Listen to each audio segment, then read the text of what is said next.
Nós estamos começando o programa Trocando Ideias, um programa da Igreja Presbiteriana de Pinheiros, em São Paulo, uma igreja abençoadora, bíblica, fiel, relevante, missionária, uma igreja para você e para sua família. Esta igreja é pastoreada pelo reverendo Arival Dias Casimiro, amigo querido, homem de Deus, líder, que tem influenciado não só o estado de São Paulo, mas outras regiões do Brasil, trabalhando fortemente para a expansão missionária da igreja. Eu tenho a alegria de cooperar com ele no pastoreio desta preciosa igreja em São Paulo. Esta é uma igreja para você vir com a sua família, se você mora em São Paulo, ou se você mora fora de São Paulo, pode nos acompanhar nas redes sociais da igreja, no canal do YouTube, se inscrevendo. Temos a TV Web 24 horas por dia com programação fantástica para edificar o seu coração. Este programa, particularmente, tem o propósito de responder algumas perguntas importantes que nos são enviadas. E aqui vamos considerar 3 dessas perguntas. A primeira delas vem da Maria Lúcia. E ela diz: pastor, eu peço uma orientação para eu ajudar a minha sobrinha a enxergar a verdade sobre os sonhos dela. Ela acredita sonhar com os pais já falecidos, dando orientação e conselhos para ela. Maria Lúcia, muito obrigado por esta pergunta.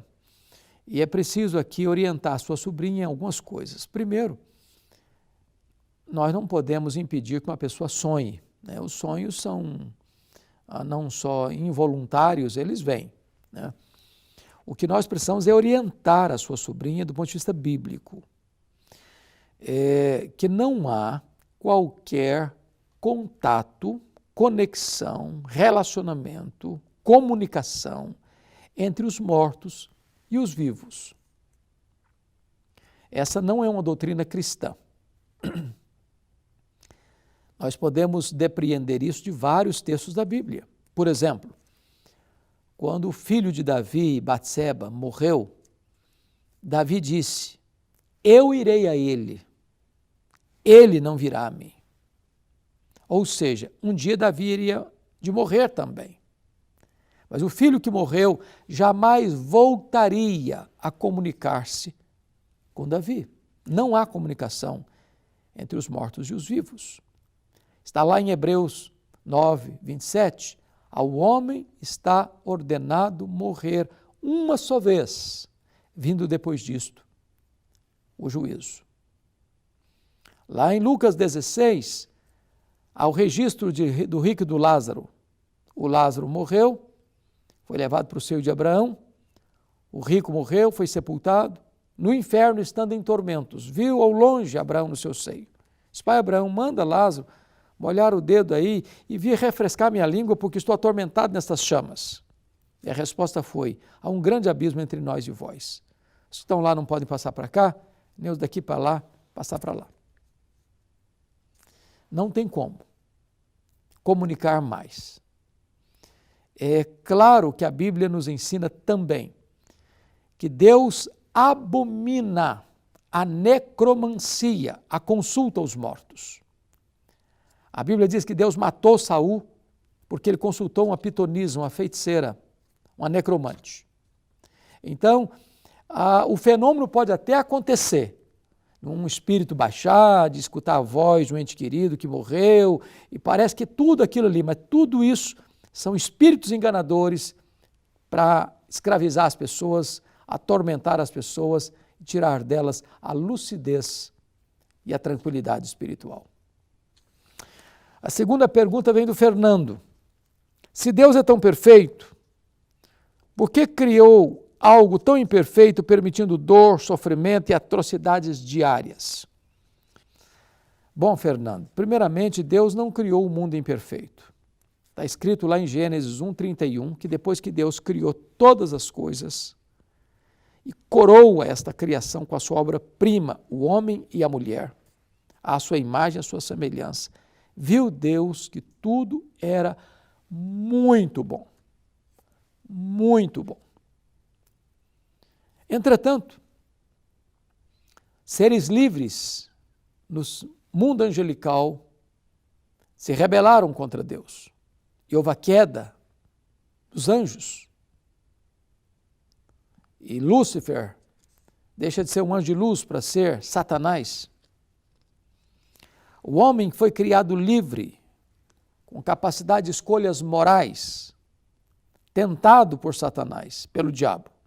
Ele caiu, desobedeceu, e aí sim entrou o pecado no mundo. Aí entrou a dor, aí entrou a enfermidade, aí entrou as acusações, as feridas, as mágoas, as dores, as guerras, os assassinatos, a violência, a destruição da família. Deus não é o autor dessas coisas. Apesar da queda e da miséria em que o homem se encontrou e no buraco em que ele caiu, Deus providenciou para esse homem a redenção. A redenção. É por isso que Deus veste Adão e Eva com peles, derramando sangue, apontando para a cruz, onde Jesus Cristo derramaria o seu sangue para cobrir-nos com a sua justiça e remir-nos do pecado. Então, o mal não tem Deus como seu autor. O pecado não tem Deus como seu autor. Deus criou o homem perfeito. E o homem, pela sua própria escolha, resolveu desobedecer a Deus e colher as amargas consequências das suas escolhas insensatas. A última pergunta vem da Miriam Barbosa. Se Deus quer que a gente o siga, por que nos deixou com livre-arbítrio, sabendo que podemos errar na escolha e não seguir o seu caminho? Bom, primeiramente, Miriam, é claro que Deus quer que nós o sigamos, Ele nos ordena isso. Segunda coisa que você coloca, por que Ele nos deixou com livre-arbítrio? Bom, nós não temos mais livre-arbítrio. Livre-arbítrio tinha Adão antes de pecar. Agora, nós temos livre agência. Eu vou explicar. Livre-arbítrio é aquilo que Adão tinha antes de pecar. Podia pecar e podia não pecar.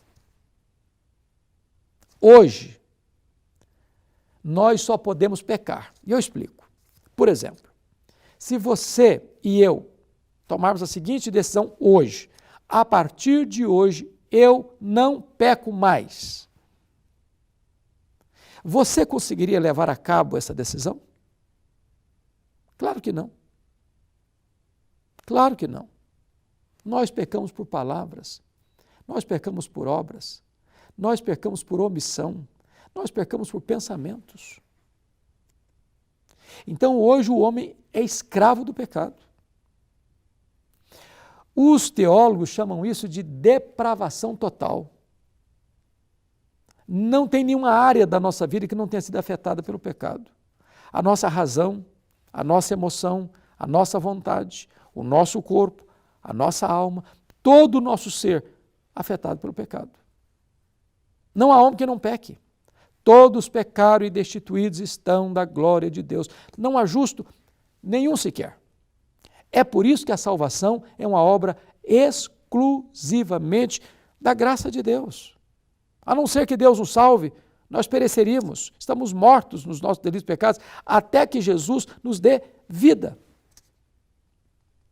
É claro que temos nós agora o Espírito Santo, regenerados pelo Espírito Santo, nós podemos ter uma vida de obediência a Deus.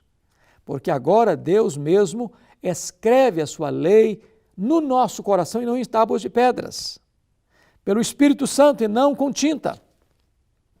E agora o próprio Espírito de Deus é que nos capacita a andar com Deus, a obedecer a Deus, a glorificar a Deus e a viver na presença de Deus. Pois bem, este é o programa Trocando Ideias. Eu quero encorajar você a mandar para nós as suas perguntas. Nós vamos respondê-las aqui. E eu gostaria também de reiterar o meu convite para você vir nos conhecer na Igreja Presbiteriana de Pinheiros, Avenida das Nações Unidas, 6.151. ali do lado da Ponte Cidade Universitária. Aos domingos nós temos 4 cultos. Agora, no período da quarentena, nós estamos tendo cultos às 8 da manhã, às 11 da manhã, às 4 da tarde e às 7 da noite. 2 escolas bíblicas dominicais, 9h40 da manhã, 5h40 da tarde. Às segundas-feiras temos o culto Conexão com Deus, 20 horas. E às terças-feiras, às 2h30 da tarde, Mulher Esperança. Então, se você é de São Paulo, está desigrejado, ou está procurando uma igreja séria, bíblica, comprometida com a palavra de Deus, venha para cá, nós queremos acompanhar você. Se você mora fora de São Paulo ou em outro país, acompanhe-nos pelas nossas redes sociais, inscreva-se no canal do YouTube da igreja. Nós temos lá uma TV web com 24 horas por dia de programação, para abençoar sua vida, para edificar o seu coração. Nós queremos ser uma bênção na sua família, na sua história, ajudando a você nesta linda caminhada da vida cristã.